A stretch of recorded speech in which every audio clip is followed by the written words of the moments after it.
Did it again. Took my picture instead of the video. Well, this is going to be the first video I post about my video diary with Karen. I kind of wanted to do this first just to kind of get it out. Just to vent. I just kind of feel like I need to right now. I'm going to tell you the first thing. Whenever I do something like this, or I talk to someone, I post something on Facebook, I always feel like an attention whore. I always feel like people are thinking I'm begging for attention or sympathy, people to feel sorry for me. I'm not going to speak for other people who have lost people before, okay? I'm only going to speak for myself and my own experiences. This is not all inclusive. But the last thing I want is attention. I can promise you that. The last thing I would think anybody in this situation wants is attention. They want somebody to be there. They want people to be there for them. Maybe an ear or a shoulder. But they don't want attention. They want to vent.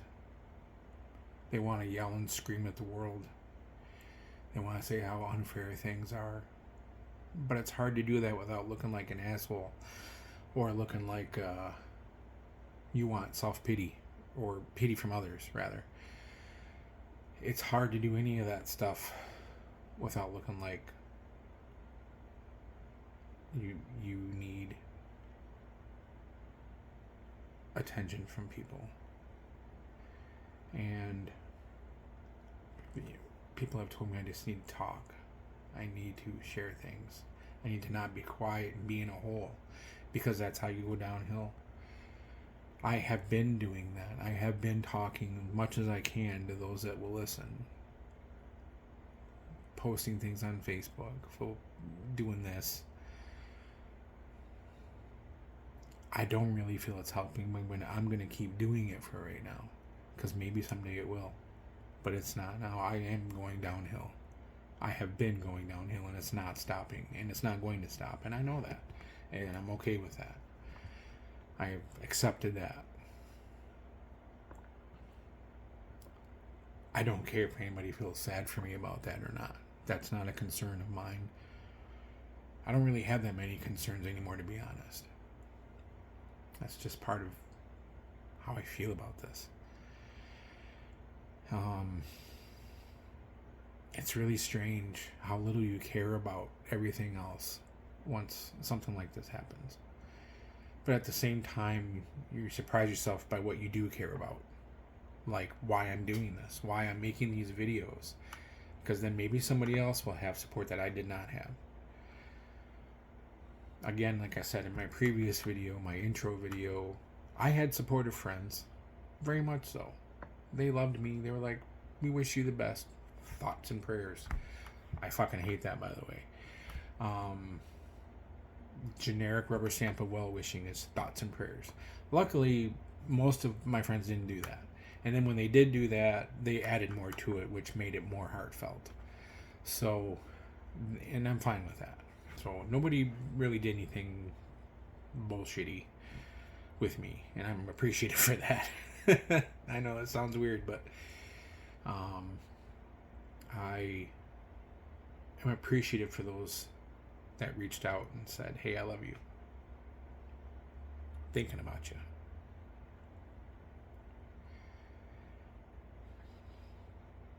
It's hard for me to think about everyone else right now. I still try from time to time. I have friends that are in need of a shoulder or an ear.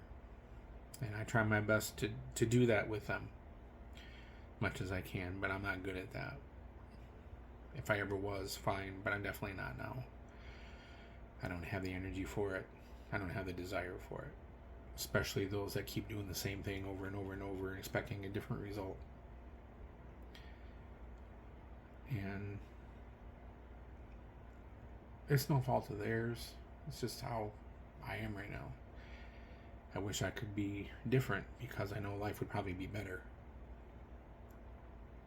But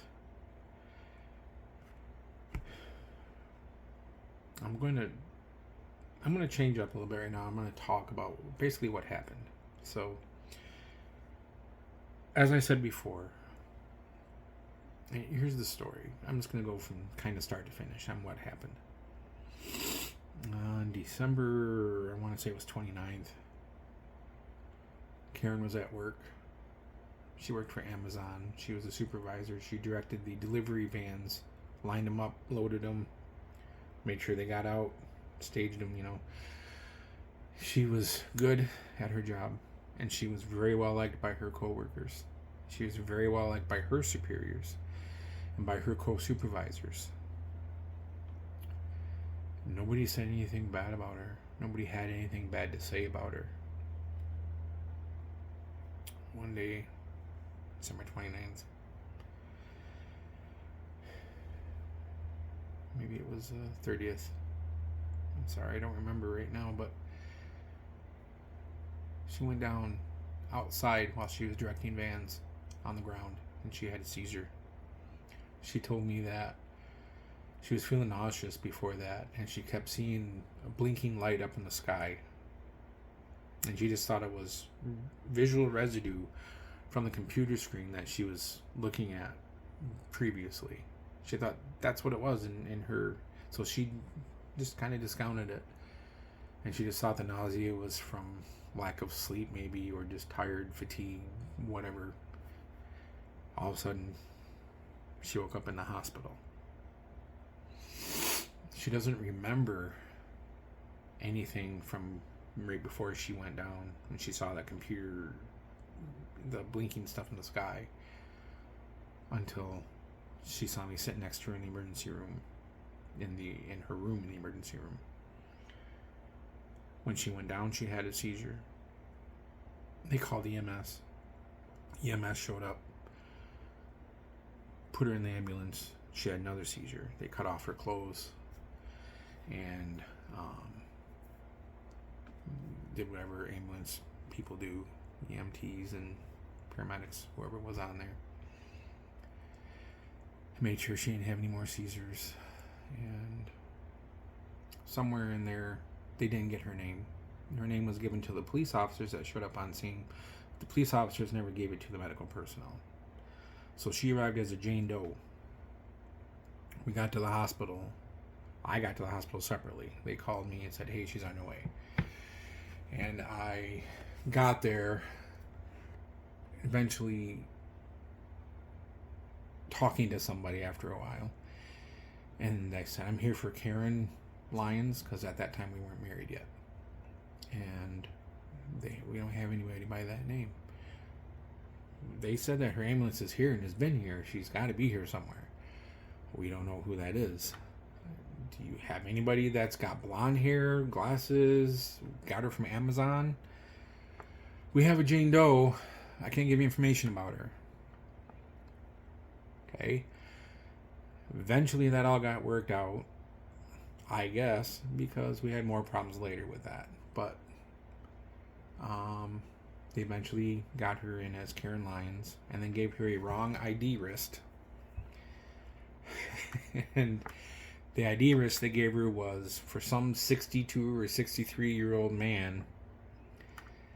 And thank goodness they didn't give her any medication that guy would have gotten, or she probably would have died a lot sooner, or whatever.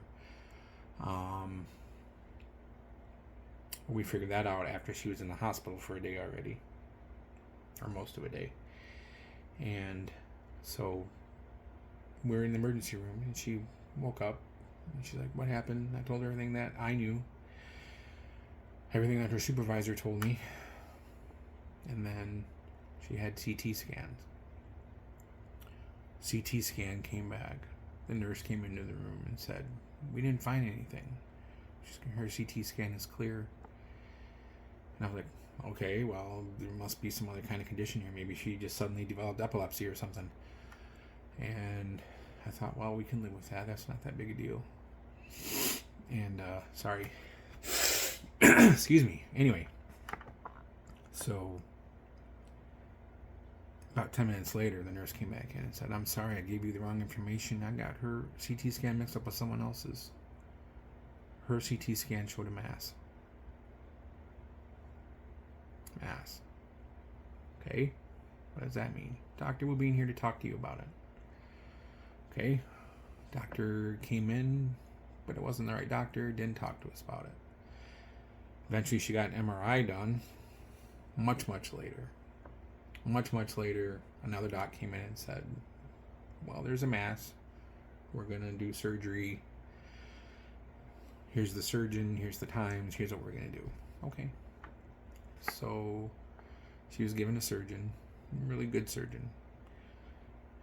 Right before her surgery, the surgeon told us, "Well, we have to send what we get out of her head to a pathologist. And they have to determine what it is, whether it's cancerous or not." But I'm almost 100% sure it's cancer. And I'm fairly 100, I'm 90-something percent, whatever he said, 90-something percent chance sure that it's very aggressive. And it's going to cut her life short. And we're like, okay, well, how short?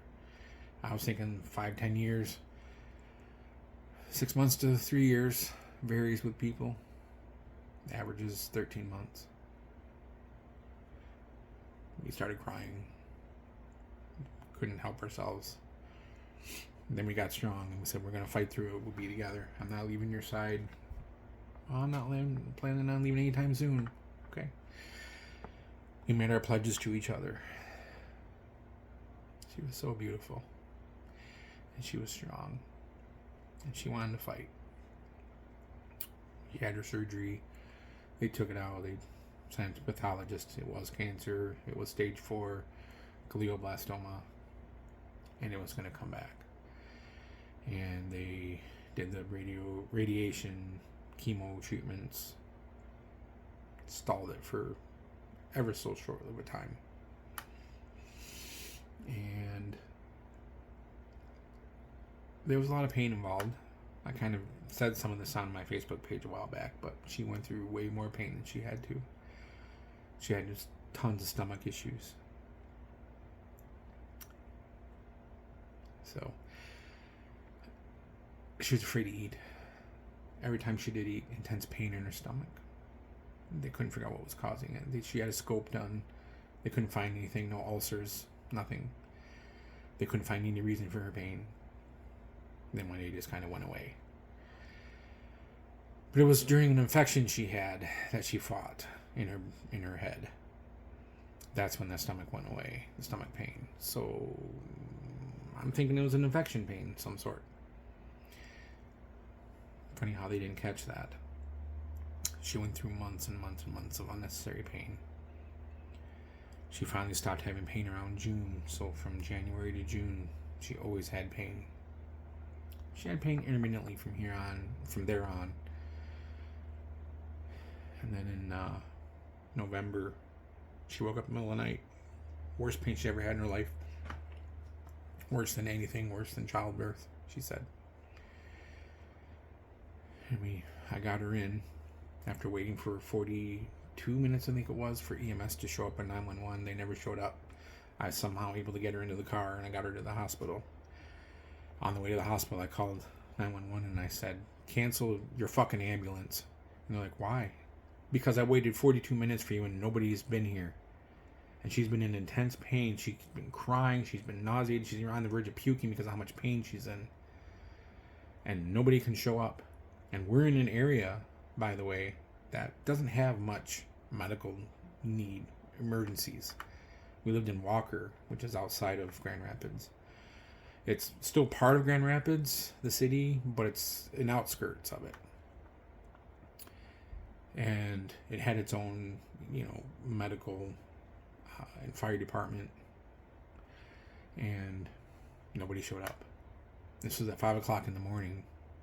How many emergencies are in Walker at 5 o'clock in the morning? And I just hung up on them, got her to the hospital, dealt with all that.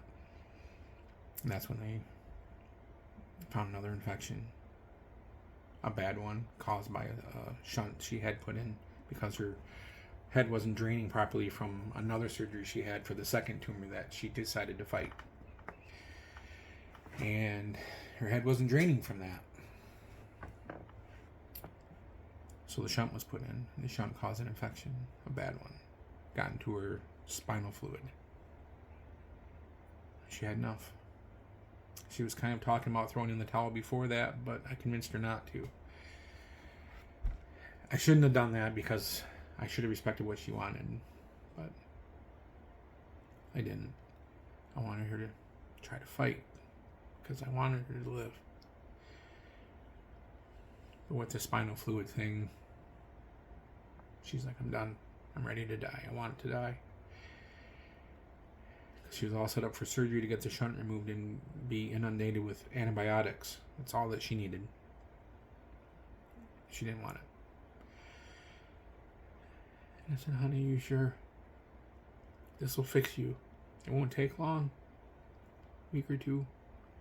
And then we can continue our fight. And we had experimental medication, different experimental medication that's in the very infant stages of its development. That worked very well in rats and mice with her exact cancer. Not only did it stop the cancer from growing, but it reduced the cancer. Eventually the cancer would find a way to fight it. They said it always happens. Cancer always wins when it comes to something like that. It always finds a way to beat whatever you put into it. But it would have given us a lot more time. She was ready though. Too much pain. She said, I'm not doing this anymore. Nothing's working the way it is. Nothing's going the way the doctors are saying it's supposed to go. I'm way too much in pain. I'm done. And I had to respect that. So I told her, okay, no more surgeries. And she grabbed my hand and she started crying and she said, thank you.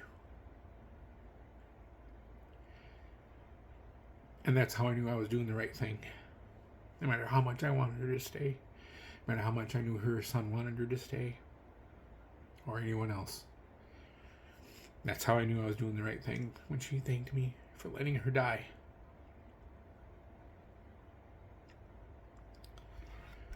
Nothing can prepare you for that. Nothing can ever give you the strength for that. Either you have it or you don't. And somehow I was blessed with the strength to do it. I was amazed at how much strength I had to take care of her during that time and through hospice, which I will cover some other time in another video. Sorry. But what amazed me is the moment that she left. Every bit of strength I ever had to take care of her was instantly gone, and I've never gotten it back. To this day, I don't have strength anymore. I just don't. I don't know how this works, why it works the way it does, but I just don't. She left on December 9th, 2022. At around 2:09 a.m., but I think technically the time of death was 2:12, I think, something like that, 2:13, like it really matters. I just held her after she left, and then they came and got her, and then that was that. I'll delve into more that in some other time as well. A lot of things have happened since then, but I didn't know how to deal with any of it. I just did the best I could. So what I want to tell you though is this. A lot of people have wanted to help, but they didn't know how, and that's normal. For those of you that are going through something like this, that's normal. People aren't going to be able to help you. Some may be able to, if you're lucky. There are professionals out there that might be able to. But there really isn't right things to say. All the professionals are going to tell you is, what you're feeling is normal. Everybody feels like that. It's a very common way to feel. Everybody feels the same way that you do, so don't worry, everything is normal. It does not fucking help. It doesn't, I don't give a shit about feeling normal. Or if everybody else is going through this. want to know how to deal with it. Because my time isn't here yet, apparently, no matter how much I want it to be. I want to go join her. But I'm not. It's not my time yet. So I got to figure out how to deal with it while I'm here. And I don't know how. They don't tell you that. Oh, you can go counseling. Counseling just tells you you're doing things normally. That's all they tell you.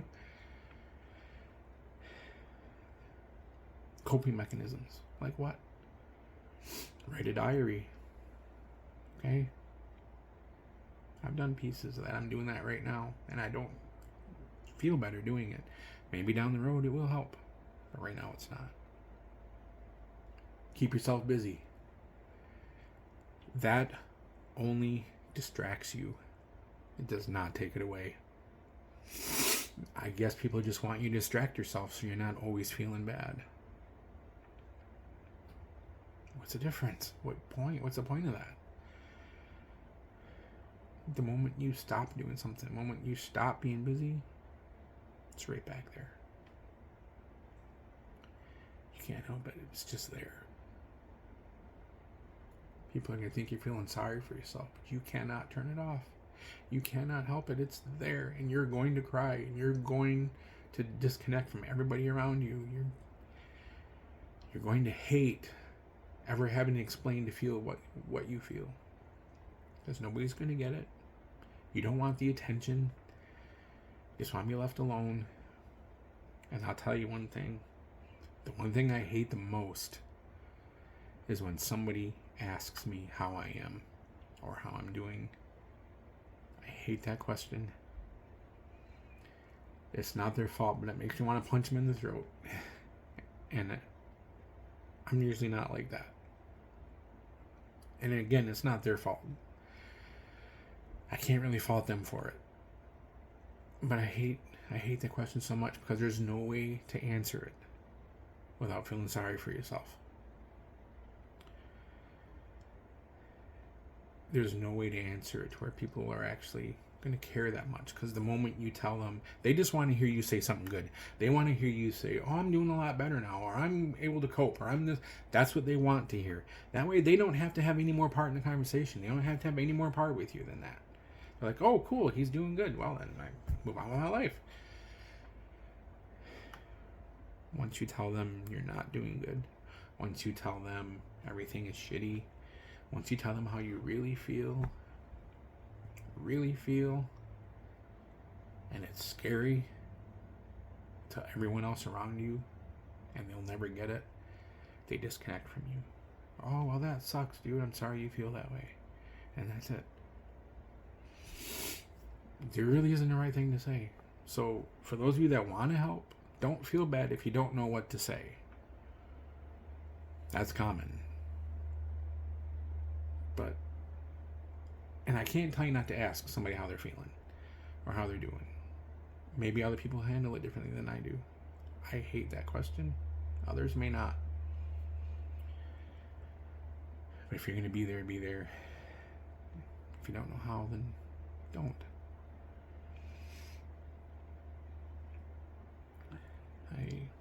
I'm happy with those that have checked in on me. Not many have anymore, but I'm grateful for the ones that did. My two closest friends, Robin and Troy, been there the most for me. Some people don't even have that, and that's sad. My landlord has been fantastic. In addition to him helping me get back up here to Traverse City and setting me up with a place, emotionally he's been there. He's also lost his wife a few years ago, and he knows exactly what I'm feeling because he lost his wife the same way I lost mine. Same sickness and everything. And he's been fantastic. That's probably one of the best things I can offer for advice, is to find somebody else who's done it, gone through it, same as you.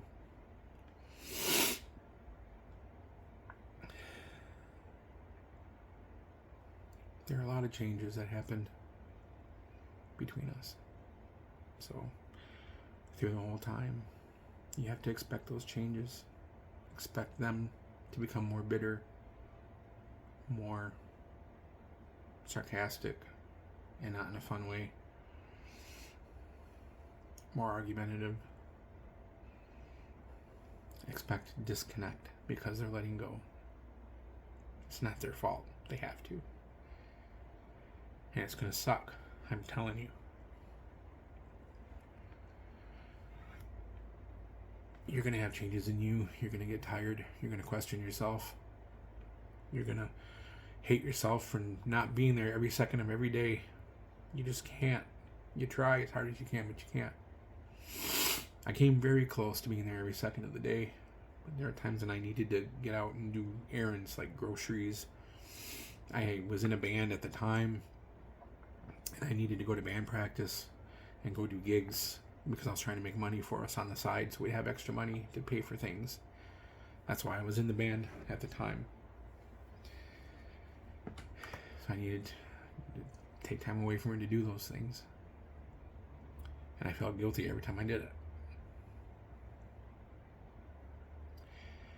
You're going to feel like that's lost time.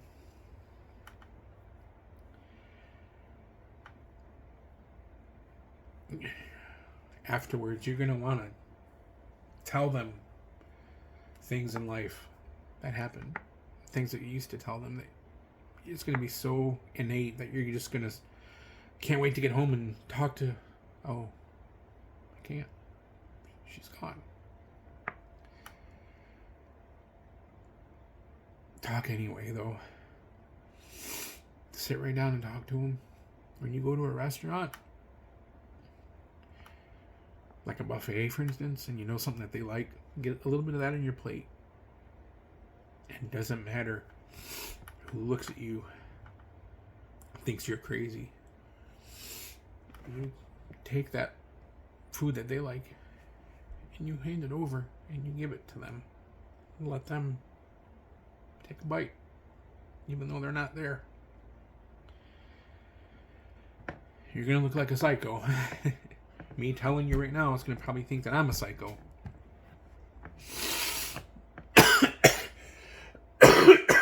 Makes me feel better to do it. Makes me feel like she's still there.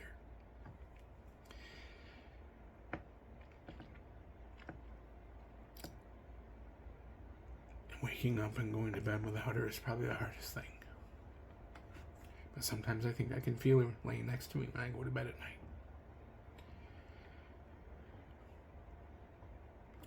You can't be selfish either. You can't want your loved one to be with you all the time. They have other family members. Karen has a son, 2 sons, that she needs to go spend time with. She has a foster daughter she needs to go spend time with.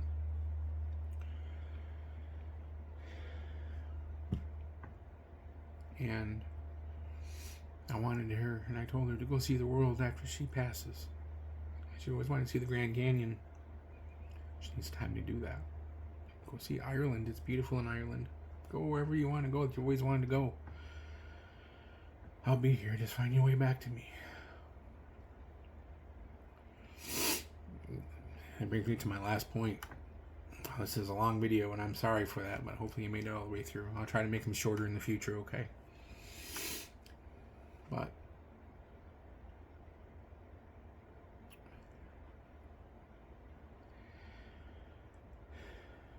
the worst thing is in wondering if she's okay. Everybody tries to assure me she's okay. She's okay. She's in a better place. You know that? You sure? I don't know. And I haven't received any confirmation yet from her. We talked about it. Send me a sign that you're okay, that there's afterlife. I may have gotten something, but I don't know. So, you're going to worry, and there's nothing that can change that either. And I'm not going to blow smoke up your ass and say they're fine. I don't know. You're not going to know either. It's a realistic, that's the realistic approach. But whatever the case is, they know you love them. Just remember that they loved you too.